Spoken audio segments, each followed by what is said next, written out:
যদি কোরআনের সংবিধান চালু হয়, উসমান হাদি হত্যা হবে না, আবরার ফাহাদ হত্যা হবে না, আল্লামা সাঈদীকে ইনজেকশন পুশিং দিয়ে মারা হবে না, আলেম ওলামাদেরকে আল্লামা মামুনুল হককে জেলের মধ্যে ঢোকানো হবে না।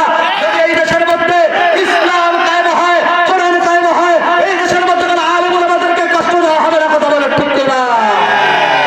আজকে কোরআনের শাসন নেই, কোরআনের শাসন নেই।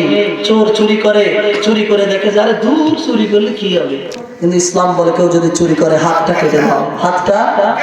কেউ যদি ধর্ষণ করে তাকে সঙ্গে সার করো, সঙ্গে সার, সং মানে পাথর, সার মানে মাথা, সঙ্গে সার পুঁতে দিয়ে মাথায় পাথর মেরে তাকে শেষ করে দাও। বাংলাদেশে কোনো একটা জায়গায় যদি সঙ্গে সার করা হতো একজন ধর্ষণের আসামিকে, তাহলে এই বাংলাদেশের থেকে ধর্ষণ উঠে যেত। কথা বলেন ঠিক কিনা? চোরকে যদি হাত কেটে দেওয়া হতো, বাংলাদেশে চুরি থাকতো না। মুসলমান লক্ষ লক্ষ কোটি কোটি টাকা নিয়ে রাস্তা দিয়ে চলতো, বাংলাদেশটা সোনার দেশ হয়ে যেত। আজকে মুসলমান সমাজের মধ্যে আলেমেরা ওয়াজ করে রাস্তায় যায়, তাদের গাড়ি ভাঙা হয়, তাদের কাছ থেকে ছিনতাই করে টাকা নিয়ে নেওয়া হয়। কথা বলেন ঠিক কিনা? যদি কোরআনের শাসন হতো এগুলি হতো না। আজকে সমাজের মধ্যে যদি কোরআনের শাসন হতো, বিচারপতি কালামানিকের মতো এই কালামানিকগুলি আলেমদের ফাঁসির রায় দিতে পারতো না, আলেমদেরকে মাসলুম আলেমদেরকে জেলের মধ্যে ঢোকাতে পারতো না।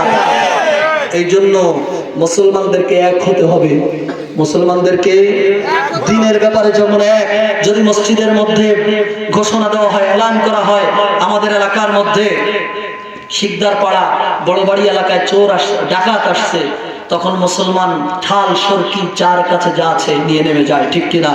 ইসলামের বিরুদ্ধে যদি কেউ কথা বলে, কেউ যদি আল্লাহকে নিয়ে কটূক্তি করে, কেউ যদি রাসূলকে নিয়ে কটূক্তি করে, মুসলমান তাকে ছেড়ে দিবে না। কথা বলেন ঠিক কিনা? ইসলামের ব্যাপারে মুসলমান এক। কথা বলেন ঠিক কিনা? চাই চাই কোরআন সংবিধান, মুসলমান চাই চাই কোরআন সংবিধান।